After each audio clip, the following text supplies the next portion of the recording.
BNP Awami লীগকে সুযোগ করে দিতেছে। বিএনপি অলরেডি ভারতের তাবেদারি শুরু করছে। এইটাকে আমি এমন দেখতেছি, এটা আমি মনে করি বিএনপি তাদেরকে সহযোগিতা করতেছে। তারা চাঁদাবাজি যেখানে করে সেখানে কিন্তু আগের ফেসিলিটি আওয়ামী লীগের কিছু লোক তাদের সাথে জড়িত হয়েছে, তাদেরকে সংগঠনে নিতেছে, তাদেরকে নিয়ে আপনার ওই মামলা বাণিজ্য চলতেছে, তাদেরকে ইয়ের জন্য জামিন বাণিজ্য যেটাকে বলে, এটা করে তাদেরকে বের করে আজকে তাদেরকে সুযোগ একমাত্র আমি মনে করি বিএনপি দিয়েছে। বিএনপি আওয়ামী লীগকে সুযোগ করে দিতেছে। বিএনপি অলরেডি ভারতের তাবেদারি শুরু করছে। এক কথাই তারা চায়, তারা এটাও চায় নাই আওয়ামী লীগকে নিষিদ্ধ চায় নাই। যাই হোক, বিএনপির সহযোগিতা আজকে আওয়ামী লীগ যারা জায়গায় জায়গায় এরকম তারা এই মিছিল করতেছে এবং বিক্ষোভ করতেছে, কোথাও সন্ত্রাসী কার্যক্রম করতেছে, তাদেরই সহযোগিতা।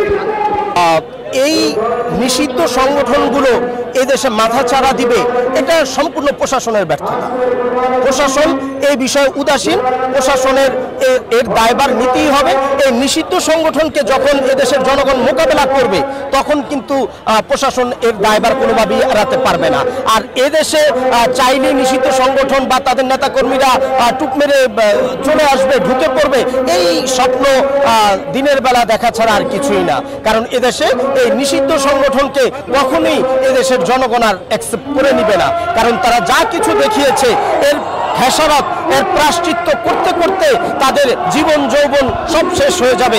কখনো এই দেশে আর তারা রাজনীতি করার সুযোগ পাবে না ইনশাআল্লাহ।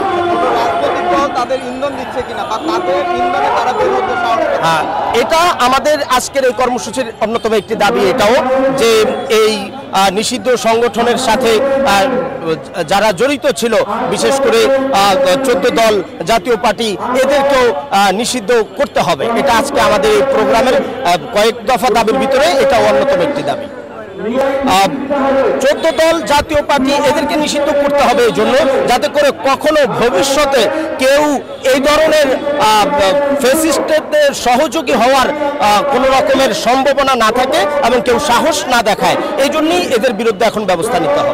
আমরা গত 15 বছরে প্রায় 3টি নির্বাচন দেখেছি, যা আওয়ামী লীগ নির্বাচন করেছে, কি নির্বাচন করেছে, দিনের ভোট রাতে করেছে, পুলিশ ভোট দিয়েছে, কিভাবে তারা ভোট করেছে এটা দেশের মানুষের কাছে স্পষ্ট।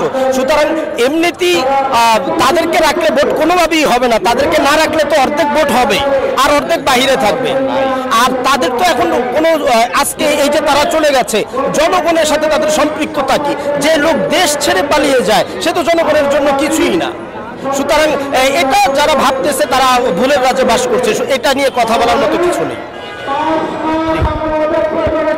আসলে আমরা যেটা দেখতে পাচ্ছি, এটা আসলে আমাদের কাছে মনে হচ্ছে যে আইন শৃঙ্খলার যে পরিস্থিতি, এই পরিস্থিতিটা আসলে আমরা যেরকমটা আশা করছিলাম তেমনটা দেখছি না। এখানে হয়তোবা আইন শৃঙ্খলার যে অবনতি হয়েছে আমরা সেটাই প্রমাণ পাচ্ছি এটাতে, যে আসলে যেহেতু একটা দল নিষিদ্ধ হয়েছে এবং তাদের কার্যক্রম বিচারাধীন আছে, তারপরে যে তারা এরকম মিছিল নিয়ে বেরোচ্ছে, এটা আমি সম্পূর্ণ মনে করতেছি আইন শৃঙ্খলা বাহিনী সম্পূর্ণ ব্যর্থতা এবং তাদেরকে দায়িত্ব নিতে হবে।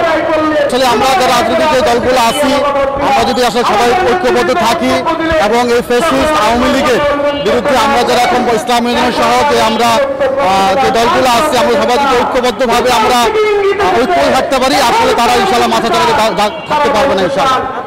আওয়ামী লীগের যারা বড় বড় নেতারা ছিল সবাইকে এই দেশে পালাই নাই, কিছু কিছু লোক এখনো রয়ে গেছে। আসলে আমার কাছে মনে হচ্ছে যে সকল লোক এখনো ধরাছোঁয়ার বাইরে আছে, তাদের হয়তোবা প্রত্যক্ষ মদতের মাধ্যমে হয়তোবা তারা আবার এই কর্মকাণ্ডগুলো করার সুযোগ পাচ্ছে বলে আমি মনে করছি। এটা মনে করতেছি গোপালগঞ্জ, আমি যাচ্ছি যে গোপালগঞ্জ সহ এছাড়া আরও অনেকগুলো জায়গাতে কিছু বিশৃঙ্খলা ঘটনা ঘটেছে। এখানে আমরা যদি সবাই যদি ঐক্যবদ্ধ থাকি, আইন শৃঙ্খলা বাহিনী যদি তৎপর থাকে, আশা করতেছি সবগুলো এলাকায় সুন্দরভাবে পরিবেশ